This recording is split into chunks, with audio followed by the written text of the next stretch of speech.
여러분 반갑습니다. 오늘은 사도행전 1장을 통해 은혜를 나누고자 합니다. 여러분, 사도행전은 사도들의 그 원어적인 의미로 프락시스라고 합니다. 그들의 움직임과 행함의 일들을 기록한 책입니다. 여러분, 사도행전은 잘 보시면 복음서 뒤에 배치되어 있습니다.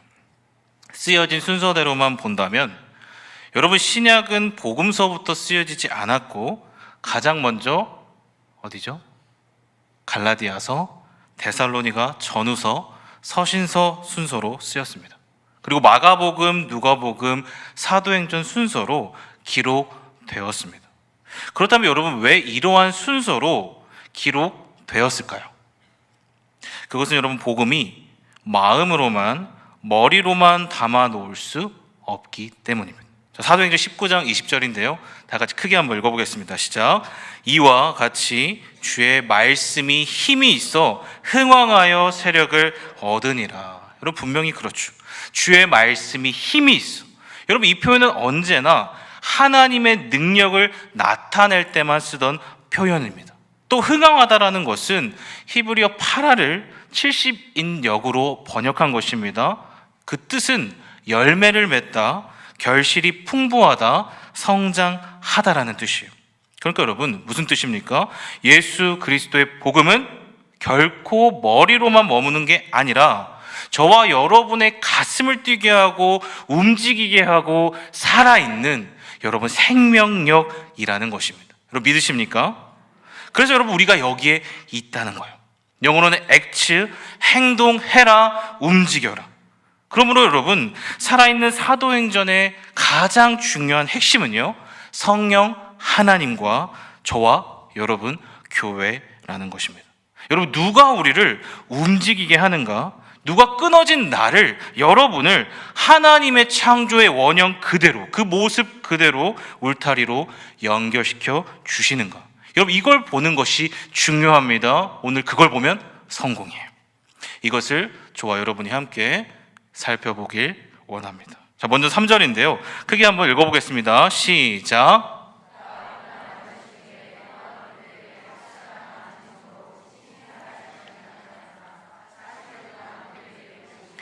하나님 나라의 일을 말씀하시니라. 아멘.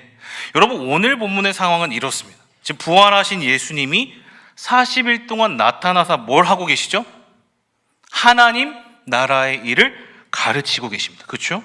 여러분, 이때의 상황을 한번 상상해 보십시오. 지금 어땠을까요? 여러분, 굉장히 그때 그 당시를 생각해 보면 굉장히 신비롭지 않았겠습니까? 왜 그럴까요? 지금 예수님이 여러분 다시 살아난 거예요. 그러니까 영광스러운 그 모습으로 내 앞에 있다. 지금 여러분 앞에 부활하신 예수님이 앞에 있다면 어떠실 것 같으세요? 굉장한 것 아닙니까? 그 당시 여러분, 다시는 살아났다. 아무도 없습니다. 지금도 없어요. 게다가 여러분, 영광스러운 그 모습으로 40일 동안 제자들과 함께 하셨어요. 그러니까 여러분, 이것만 상상해 봐도 감격스럽지 않았겠냐는 거예요. 하지만 여러분, 그 아쉬운 시간을 뒤로하고 이제 사랑하는 이를 떠나 보내야 합니다. 지금 마지막 그 순간이에요. 그래서 여러분, 예수님은요, 어떻게든 하늘의 삶과 하나님 나라의 일들을 가르치고 싶었다는 거. 여러분, 이해가 되시죠? 지금 상황이 그렇습니다. 그 내용이 여러분 바로 4절에 나와 있어요. 4절인데요. 다 같이 읽겠습니다. 시작. 사도와 그들에게 분부하여 이르시되 예루살렘을 떠나지 말고 내게서 들은 바 아버지께서 약속하신 것을 기다리라. 아멘. 여러분, 지금 예수님이 뭐라고 하세요? 어디를 떠나지 말라? 맞습니다.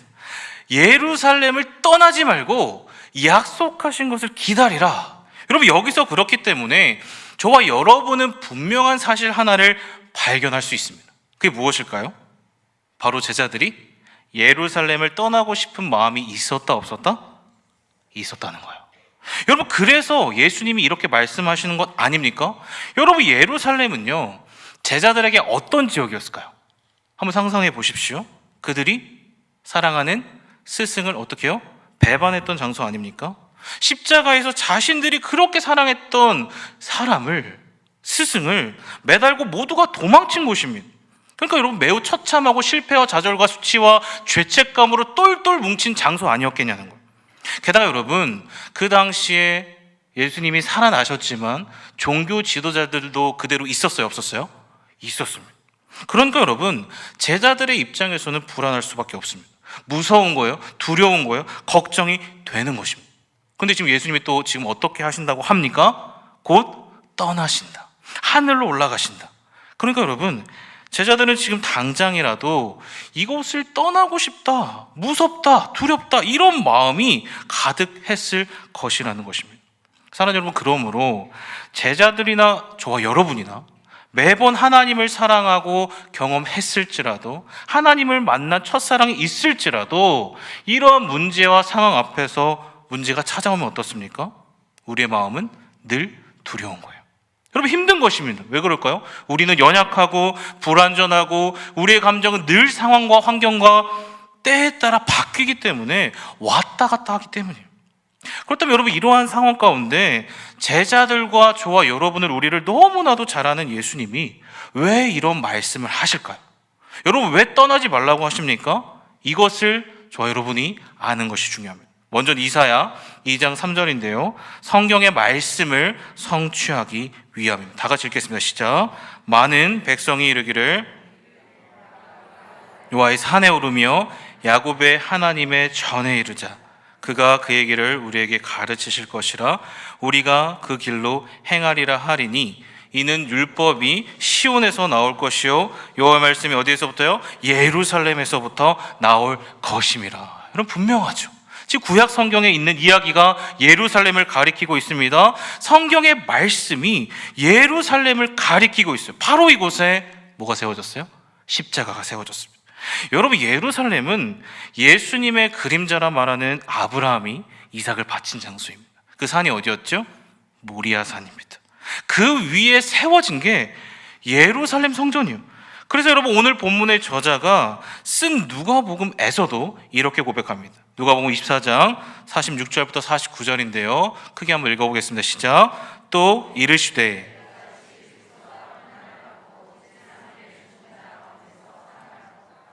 또 그의 이름으로 죄사함을 받게 하는 회개가 예루살렘에서 시작하여 모든 족속에게 전파될 것이 기록되었으니 너희는 이 모든 일의 증인이라. 볼지어다 내가 내 아버지께서 약속하신 것을 너희에게 보내리니 너희는 위로부터 능력으로 입혀질 때까지 이 성에 머물라 하시니라. 아멘.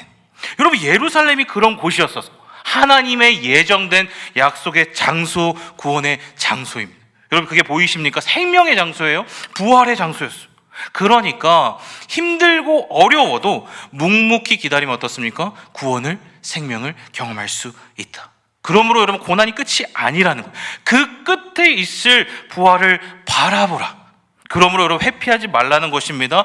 대면하여. 좁고 힘들지만, 여러분의 인생과 저의 인생이 어렵고 힘들 수 있지만 우리가 살아갈 때 늘 고난은 있습니다. 하지만 끝까지 예수님께서 가셨던 것처럼 우리가 가면 어떻습니까? 살 수 있다는 거예요. 그래서 여러분 제자들은 그곳을 딛고 일어서야만 했습니다. 사는 여러분, 저와 여러분은 어떻습니까? 저와 여러분의 인생 가운데서도 이러한 예루살렘이 있지 않습니까? 묵묵히 끝까지 져야 할 십자가가 있지 않으세요? 버티고 이겨내야 할, 그것이 마음의 문제든 관계든 가정이든 여러분들이 고민하고 있는 어떤 문제의 영역이든 간에 여러분 끝까지 기다리면 하나님께서 반드시 응답해 주실 줄 믿습니다. 그러므로 여러분 그 시간과 장소는 결코 허무하거나 무의미한 시간이 아니라는 것, 그 끝에 있을 분명한 하나님의 구원을 경험할 분명한 때인 줄 믿습니다. 그리고 7절과 8절에 이렇게 나와 있습니다. 크게 한번 읽겠습니다. 시작. 이르시되 때와 시기는 아버지께서 자기의 권한에 두셨으니 너희가 알 바 아니요 오직 성령이 너희에게 임하시면 너희가 권능을 받고 예루살렘과 온 유대와 사마리아와 땅끝까지 이르러 내 증인이 되리라. 아멘. 아멘. 여러분 여기서 중요한 것은 오직이라고 나와 있죠. 한글로 지금 번역되어 있어서 잘 보이지는 않지만 여러분 영어로 한번 보십시오. 성경책 있으신 분들은 원어로는요, 이 말이 그러나라는 뜻입니다. 여러분 뭐라고요?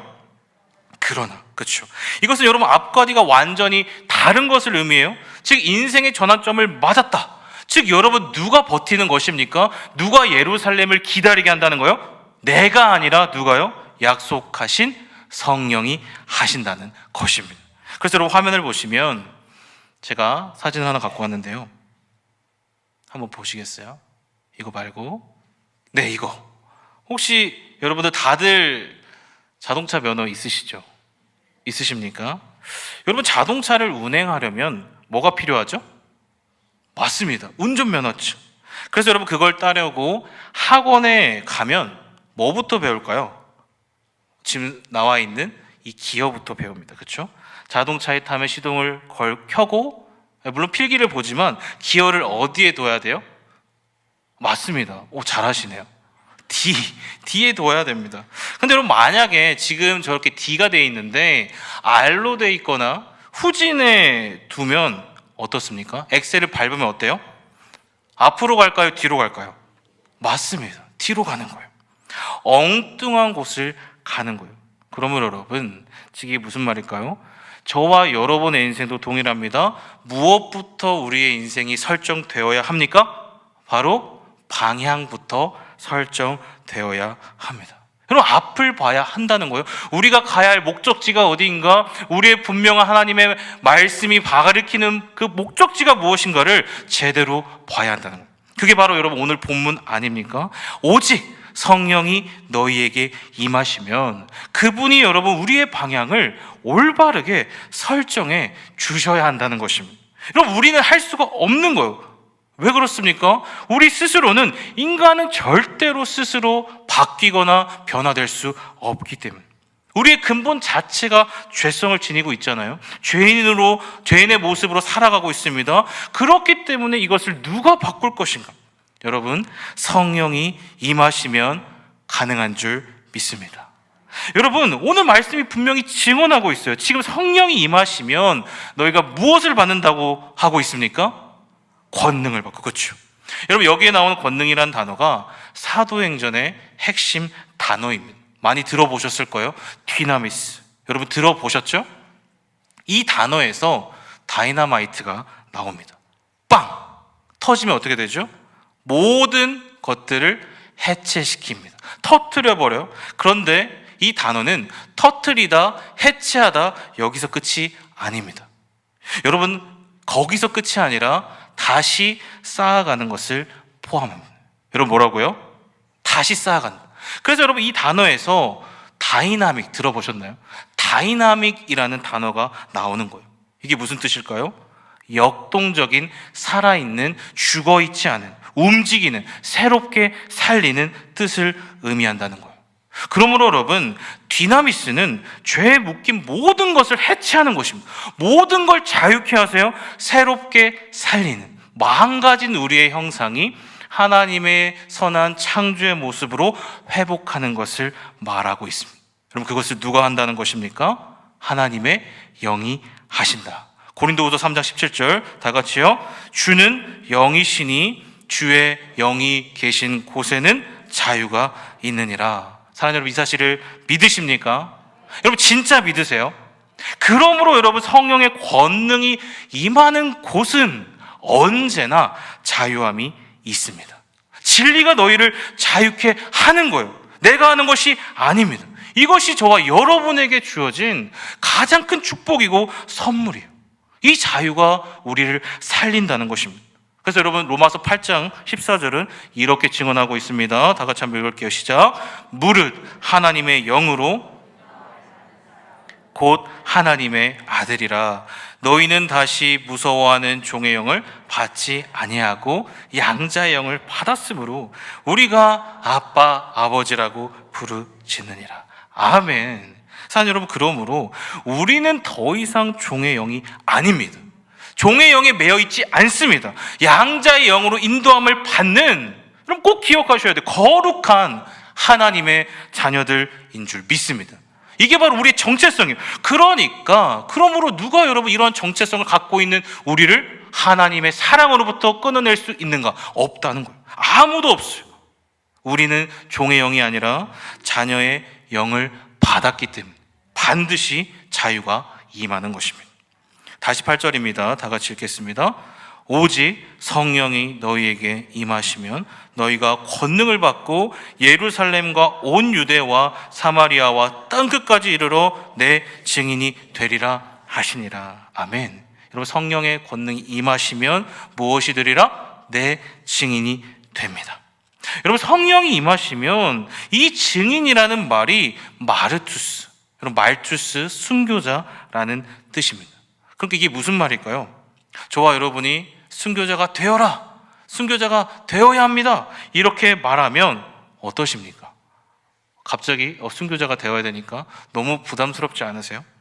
누구도 쉽게 할 수 없는, 다가갈 수 없는 것 같은 그런 어려운 요청일까요? 여러분, 아니라는 것입니다. 여러분, 잘 보시면, 다시 한번 띄워주시겠어요? 이 본문의 문장을 잘 보시면 명령형이 아닙니다. 여러분, 뭐라고요? 명령형이 아니라 증인이 될 것이라는, 여러분 표현을 잘 보십시오. 증인이라는 예수님의 분명한 확증입니다. 여러분, 증인이 되어지는 거예요. 누구를 통해서? 성령 하나님을 통해서. 내가 아닌 성령에 의해 되어지는 거룩한 수동태의 삶입니다. 즉 여러분, 성령이 임하면 그렇게 되는 거예요. 예수님의 십자가와 부활이 나의 것이 되는 것입니다. 삶이 되는 거예요. 믿어지는 거예요. 즉 여러분, 증인 같아 보이는 게 아닙니다. 가짜가 아니에요. 증인의 삶이 된다. 증인으로 사는 것이다. 그러므로 여러분, 증인은 어떠할까요? 증인이 나의 삶의 정체성이라면 담대한 것입니다. 여러분, 부끄러운 게 아니에요. 왜 그렇습니까? 그게 나의, 여러분의 정체성이니, 삶이기 때문에 그 가치를 알고 최고의 가치를 아는 자 그대로 살아가는 것입니다. 근데 여러분, 누가 시켜서 하냐는 거예요. 그냥 하는 것입니다. 사도행전 4장 37절은 1절 이렇게 증언하고 있습니다. 다 같이요. 빌기를 다음에 모인 곳이 진동하더니 무리가 다 성령이 충만하여 어떻게 해요? 담대히 하나님의 말씀을 전하니라. 사랑하는 여러분, 이것이 바로 사도행전의 핵심입니다. 저와 여러분의 정체성이에요. 담대히 전한다. 오늘 본문을 기점으로 여러분, 제자들은 완전히 변화합니다. 이전엔 초라했어요. 비참했고 겁쟁이였습니다. 하지만 여러분, 성령이 임하자 어떻게 됩니까? 여러분, 그들이 그토록 떠나고 싶던 예루살렘을 떠나지 않습니다. 그대로 있어요. 담대하게 대면하고 하나님의 복음을 증거합니다. 왜 그럴까요? 그들이 진리를 경험했기 때문이에요. 그들이 진짜를 경험한 거예요. 최고의 가치를 경험한 것입니다. 그러므로 그들은 올인했다는 거예요. 담대할 수밖에 없다. 그럼 여러분, 누가 진리를 따를 것인가? 오늘날 우리가 고민하는 문제와 똑같아요. 진리에 대한 확신이 너무나도 중요한 시대입니다. 지금이 그렇지 않습니까? 지금 우리가 무엇을 볼 것인가? 보이는 문제, 듣는 문제가 너무나도 중요해요. 모든 것에 현혹되는 시대. 이때 여러분, 누가 제대로 보겠는가? 그러므로 여러분, 내가 가진 믿음과 확신은 오직 성령이 주셔야 가능합니다. 불확실한 내가 아니에요. 확실한 하나님의 가치가 저와 여러분을 이끄는 것입니다. 그래서 여러분, 바울은요 이렇게 분명하게 또 증언하고 있습니다. 로마서 1장 16절 다 같이 읽겠습니다. 내가 복음을 부끄러워하지 아니하노니 이 복음은 모든 믿는 자에게 구원을 주시는 하나님의 능력이 됨이라. 여러분, 이게 바로 누가복음에 나오는, 사도행전에 나오는 능력과 동일한 단어, 디나미스. 모든 묶인 것을 해체하시고 모든 자유함으로 하나님의 임재로 나아가게 하는 것. 바울과 누가, 모든 제자들이 이 단어를 사용합니다. 여러분, 이 본문에 헷갈리는 게 있습니까? 애매한 게 있으세요? 없다는 것입니다. 확실하다.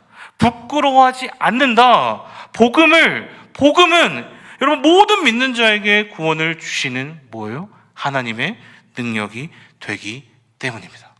여러분, 믿으십니까? 그러면 여러분, 사도행전은 멈춰진 호수가 아니에요.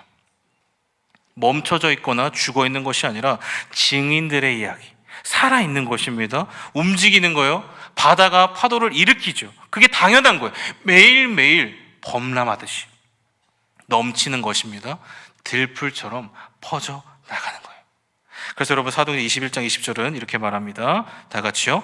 그들이 듣고 하나님께 영광을 돌리고 바울더러 이르되 형제여 그대도 보는 바에 유대인 중에 믿는 자 수만 명이 있으니 다 율법의 열성을 가진 자라.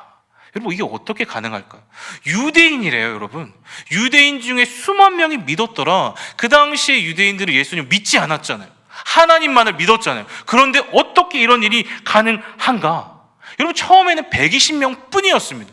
마가의 오순절 다락방 사건에 모였던 숫자가 120명 뿐이었습니다. 그런데 지금 사도행전 12장을 기점으로 안디옥 교회를 기점으로 어떻게 되죠? 널리 퍼져 가니라. 땅끝까지.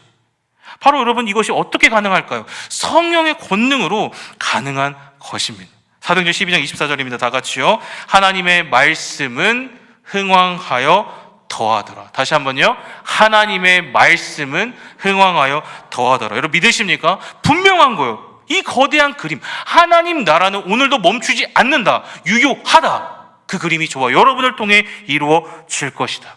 이게 바로 하나님 아버지의 마음이고 저와 여러분을 향한 하나님의 뜻이라는 것입니다. 그리고 여러분 그 역사가 바로 2000년이 흘러서 저와 여러분에게 왔다는 것입니다. 즉 여러분 예수님의 이 말씀을 언더우드와 아펜젤러 같은 젊은 이들이 붙잡고 왔다는 거예요. 여러분 그들이 어떻게 그럴 수 있을까? 그들은 당시 미국의 엘리트들이었다고 합니다.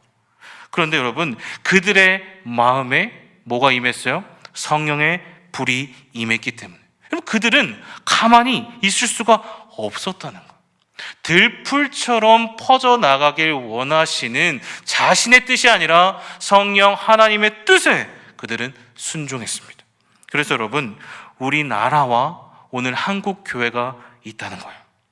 또 그래서 여러분 보시면 화면 하나 더 갖고 왔습니다. 이게 무엇일까요? 여러분 한번 보신 적 있으세요? 73년도에 여의도의 모습입니다. 저는 듣기만 했어요. 그 당시에 태어나지 않았기 때문에. 한 번 모이면 몇 명이었다고 했을까요? 아시는 분 있으세요? 무려 100만 명이라고 합니다. 여러분 그 당시 교회마다 강습회를 하고 사경회를 하고 훈련을 했다고 해요. 그들이 여러분 지금 온 세계의 선교사들이 되어 파송되었습니다. 여러분 이게 어떻게 가능할까? 우리나라에서 있었던 일이에요. 여러분 성령의 권능과 복음의 능력 말고는 디나미스 그 능력 말고는 설명할 길이 없습니다. 하나님의 손이 하신 거예요. 하나님의 영이 임하여 가능케 한 줄 믿습니다. 여러분 또 지금 유럽은 쇠퇴했지만 아프리카나 남미와 중국은 그렇지 않습니다. 급속도로 성장하고 있어요. 이 큰 그림을 여러분 보셔야 돼요. 그래서 여러분 성교학을 연구하는 분들은 이렇게 말합니다. 한번 들어보십시오. 중국의 교회는 선교사들이 정부로부터 추방을 당할 때마다 오히려 더 부흥했다. 여러분 중요한 것은 무엇일까요? 성령 하나님의 권능이라는 거예요. 결코 변할 수 없고 결코 어떤 것과도 바꿀 수 없는 확실한 진리와 생명의 임재가 했다는 것입니다. 그러므로 외부의 핍박과 상황에 전혀 위축되지 않은 거예요. 그때마다 더 퍼져나간 거예요. 성장한 것입니다. 흥왕하여 더하니라. 그래서 여러분 중국은 1970년 문화혁명 이후입니다. 우리나라랑 비슷하게 수많은 이들이 추방되거나 죽었지만 여러분 나중에 보니까 어떻습니까? 1억 명. 여러분 몇 명이라고요? 1억 명. 그리스도인들이 폭풍처럼 일어났다고 합니다. 제 말이 아니에요. 기사에 나와 있어요. 여러분 중국 인구가 지금 14억 명이거든요.